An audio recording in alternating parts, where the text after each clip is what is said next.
कवि सम्मेलन देख देख के घर की शीला देवी को शेर और शायरी का बुखार चढ़ गया था।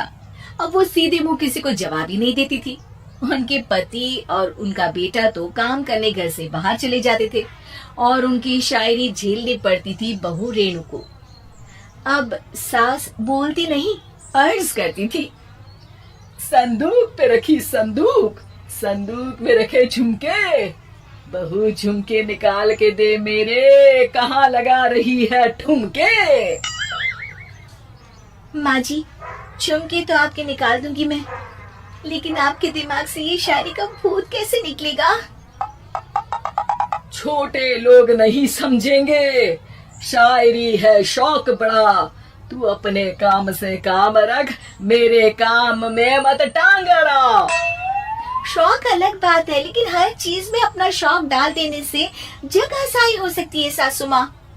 अरे मैं हूँ एक नंबर कलाकार, कोई ऐसी वैसी बला नहीं, तुम घर के कामों में उलझी, समझोगी मेरी कला नहीं।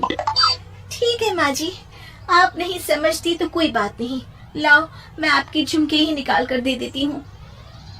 बहू सास के झुमके निकाल कर देती है और वहाँ से चली जाती है। शाम को बहू अपने पति से शिकायत करती है, सुनिए जी, आप माँ को कुछ समझाती क्यों नहीं? अरे क्या समझाना है माँ को? अरे अपनी शायरी थोड़ी कम करे ना। अरे तुमको उनकी शायरी से क्या दिक्कत है? अरे मुझे नहीं, पर पड़ोस में सब लोग हंसते हैं, कहते हैं बुढ़ापे में लोग सठिया जाते हैं, लेकिन शीला जी तो शायर हो गई है। अरे लोगों का काम है कहना, लोगों की बातों का क्या टेंशन लेना। अरे वाह, मैंने भी शेर कह दिया, वाह वाह वाह। देख लो, तुमसे किसी ने कहा नहीं और तुम्हारे सामने कोई माँ की बुराई नहीं करता तो तुमको फर्क नहीं पड़ रहा।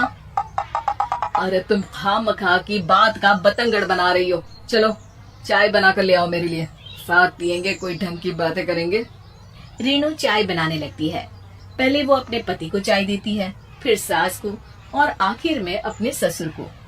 लेकिन वो देखती है कि ससुर जी कुछ परेशान से हैं। क्या हुआ ससुर जी, कोई बात हो गई है क्या?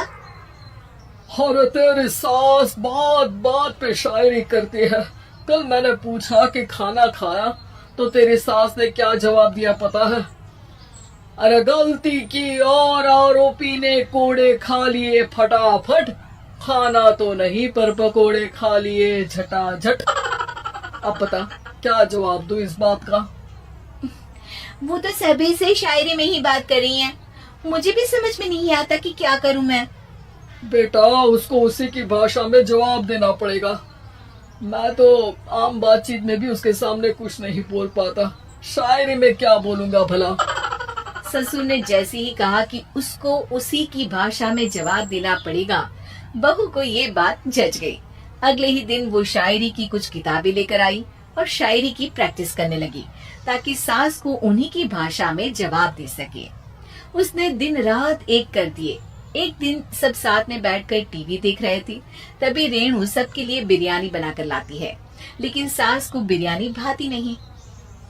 कौवा करता काऊ काऊ, चिड़िया बोलती ची ची, इतना खराब बिरयानी बनाई है कि मुंह से निकले छी छी।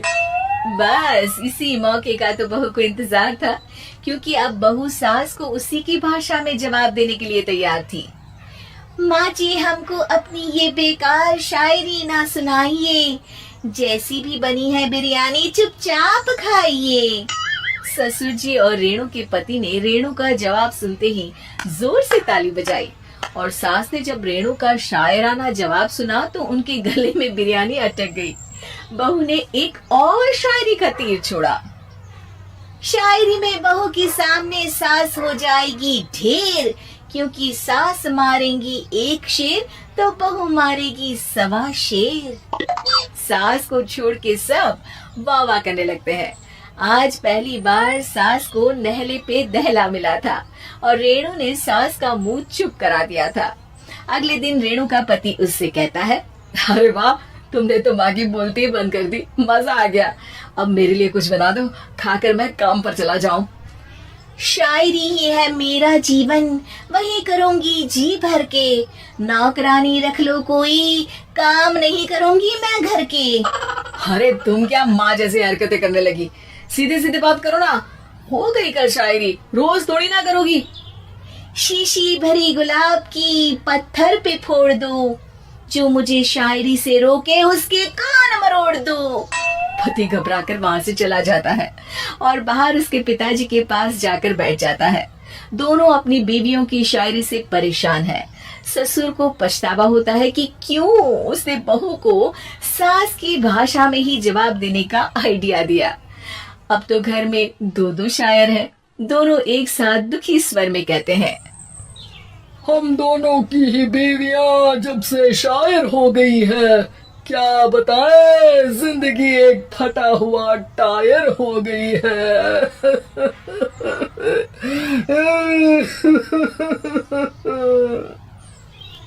हम दोनों की ही बीवियां जब से शायर हो गई है, क्या बताएं, जिंदगी एक फटा हुआ टायर हो गई है।